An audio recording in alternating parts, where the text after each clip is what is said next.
who would get their bit of the doctrine into the dogma of the church. So circling around from Pythagoras,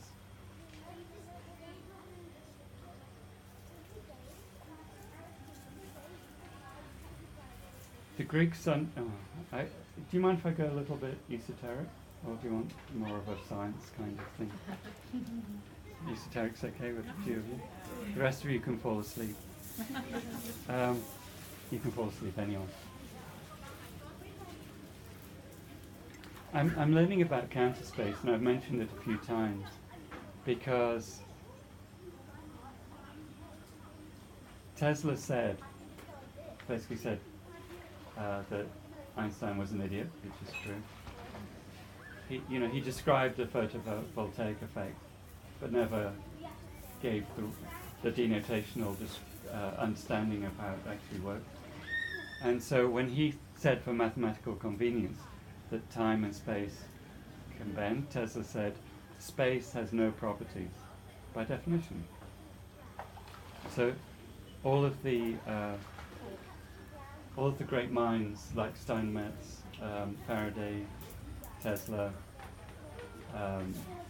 who created electricity, our modern system, they all understood about ether.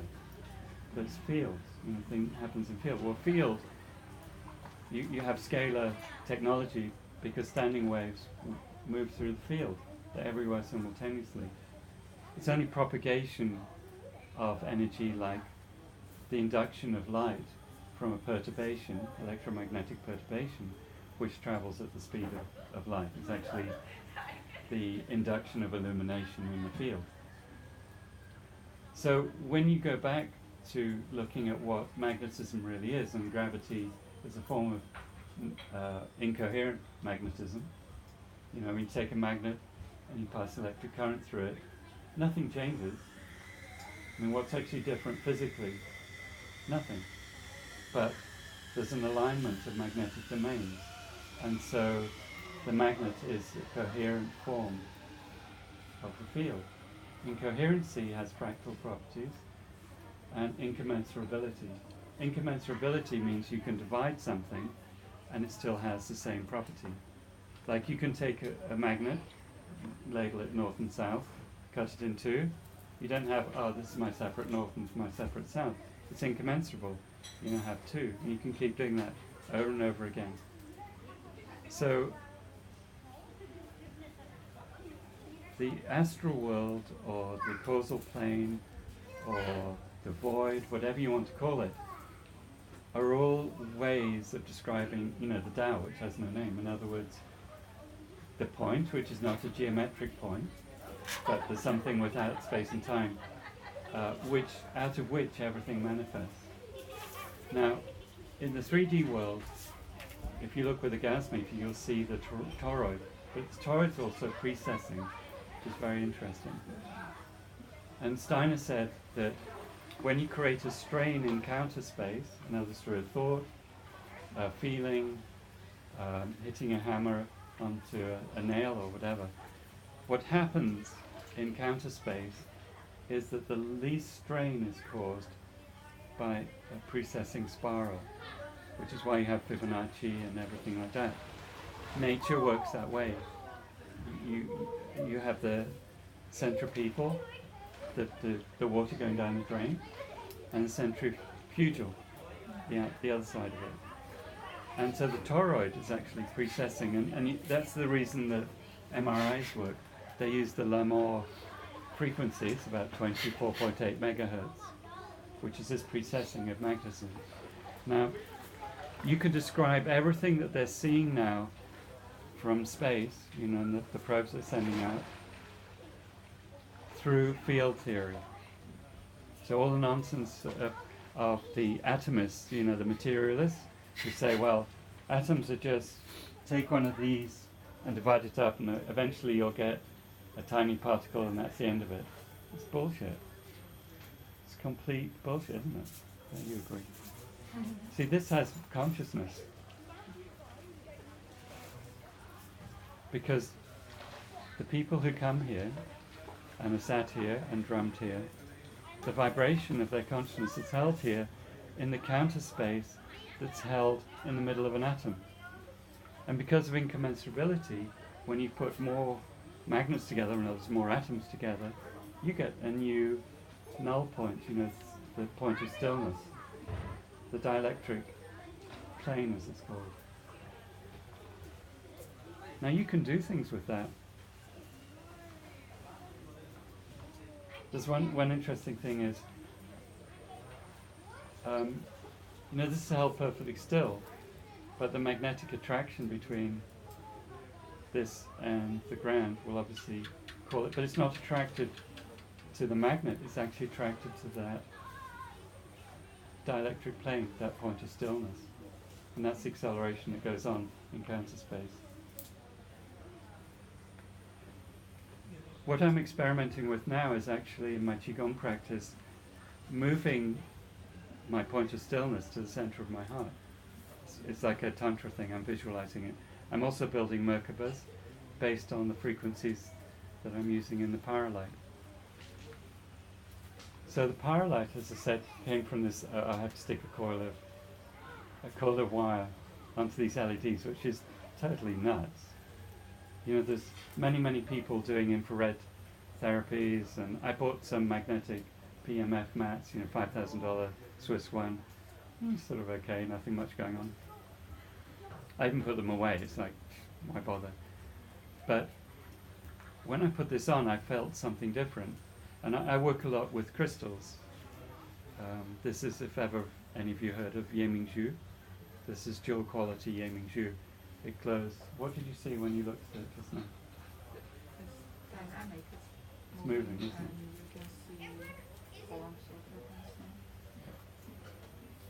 of it. So, Yemingzhu is what the emperors wore in China. They were the only ones allowed to have it. It's now being brought back into the world. There are 3 Chinese professors who made it, starting about maybe 15 years ago. And they saw a flash of light, just like Vogel did. He said when one of his crystals was being formed, a flash of light came. So same thing happens with this. When you activate it, it's the same phenomenon. One time, Peter, who's the one who knows all about this and has the majority of this in the world, Peter Andreas, he brought me one of his very special big spheres, and he said, "Okay, you can have it." He was going to lend it to me, but I looked at it, and I saw this toroid forming in orange in this green sphere at 2 a.m.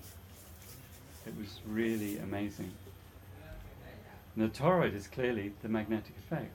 That's what I was seeing. They call it the golden light inside the crystal. So all of this is unified.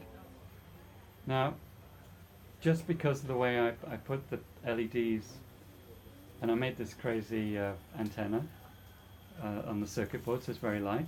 The PMF mats weigh about 20 kilos because they're full of copper. It turns out you're getting a strong field that you can. It's like an electronic crystal. I can show you if you like, but if you move your hands around it, you'll feel it.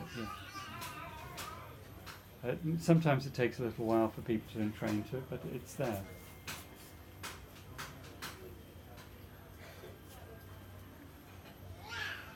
The frequencies, I'm using a technique called super pulsing. So it's a way of adding different frequencies together. And like I said, I use 2 hertz, 8 hertz, and 40 hertz. Well, you all know about the Schumann frequency and the fact that Schumann resonance is now being, instead of running at the fundamental, it's harmonics. And actually, there are 5 Schumann frequencies going up to 59 hertz as fundamentals, but just like you'd overblow a flute and get a higher harmonic, that's what's going on in the world now, because the magnetosphere is much thinner. So I put in 8 hertz because I want to give the body a chance to go back to that safe Schumann resonance. And basically what's going on is I've just had it available since April last year, and seeing amazing results. It's all on the website, but you know, stuff that you wouldn't expect, like somebody with stage 4 cancer completely healed. Now, it's a wellness device. I don't make any claims, but for myself, I can sleep through the night. I'm now sleeping on a thin mat. I don't get up to pee. My PSA level is right down to 1.8 and stuff like that. So I think, what do you think? Are we there? Maybe you say something about that. More about the light? She's my secretary. Didn't know that. Honorary secretary.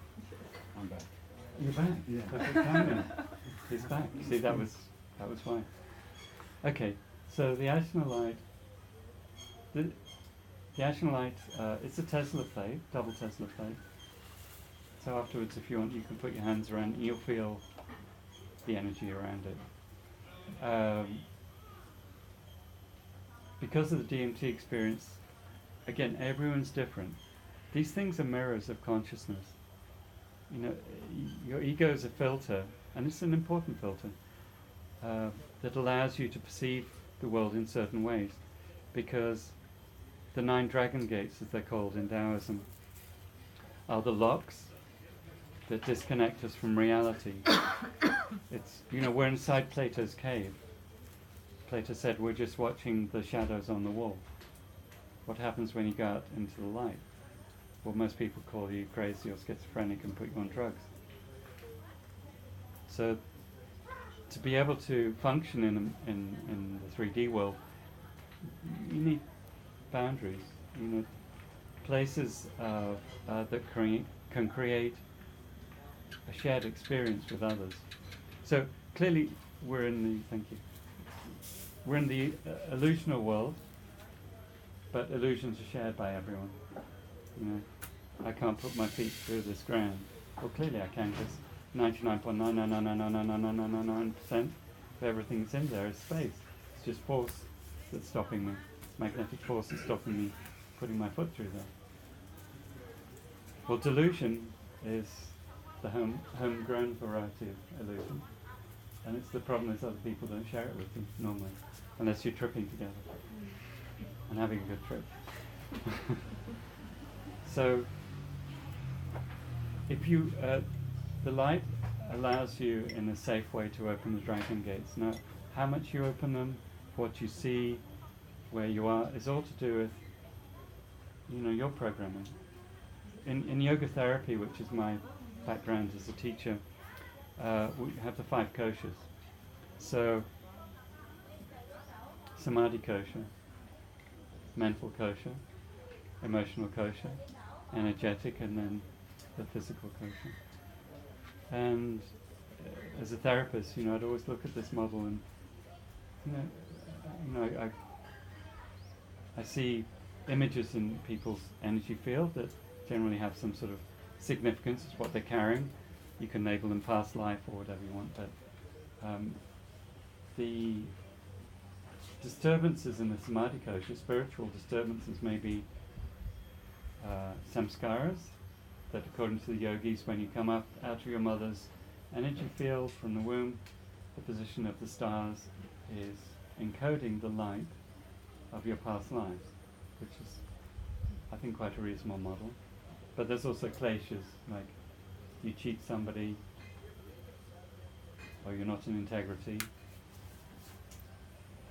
or you're not showing up for yourself or your children or whatever. Those disturbances come down, you know, if they're not dealt with spiritually. Emotionally is a big thing. They often get stuck there, obviously. And then finally the body will say, okay, I've had enough, you're not getting it, have a look at this. Because the body is the only thing we have that speaks the truth. So the Ajna Light works from a higher self. Often people get a lot of visuals, like DMT visuals. They'll see the tunnel of death, and those are called eidetic visions. They'll also see mandalas often. we're in a pretty light room here, so you might not get so much. The actual point is not the visuals. That's the entertainment for the ego, just like with DMT. If you ask people who've done DMT a lot, they will say, oh, the visuals go away. Because the idea with the visuals is to let the ego relax to the point where it allows the process to go, so the guards can come down, the dragon gates can open, so you can move out of Plato's cave into the light. The most foolish thing to do, according to Plato, is when you go back into the cave, to show other people.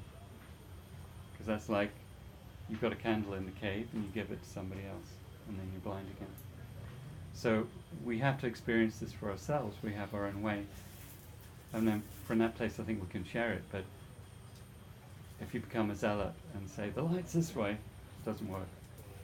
So the interesting thing about this technology is that it's neutral.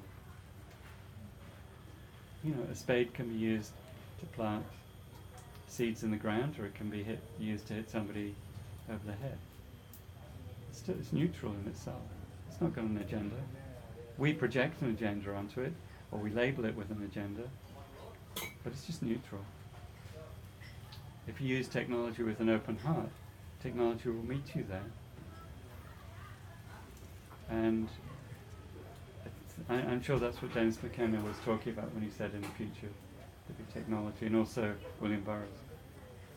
So I think I'm done. Is that okay? Am I done? You know.